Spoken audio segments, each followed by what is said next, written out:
សួស្តីបងប្អូនទាំងអស់គ្នានេះរបៀបដាក់ SIM ក្នុងនាឡិកាយើងអញ្ចឹងអានេះគឺវាដំបូងវានៅក្នុងនេះតើមកយើងដកឆ្កឹះវាចេញមក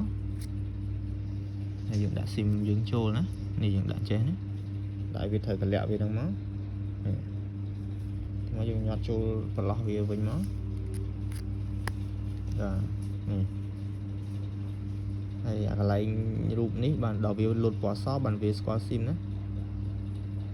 បើវាអត់ស្គាល់ចឹងទេយើងអាចចូលទៅ setting មកនៅណាចេះនេះអារូបកូនសោតនេះណា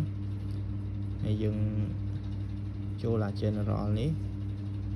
មកក្រោមនេះយើងចុចអា factory នេះណាហើយយើង restore វាមួយសិន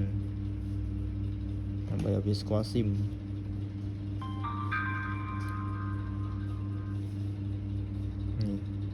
នេះយើងបើកមកវិញគឺវាស្គាល់ហើយឃើញទេគឺវាពណ៌សវាស្គាល់ហើយបាទអញ្ចឹងយើងអាចខលចេញចូលបានហើយ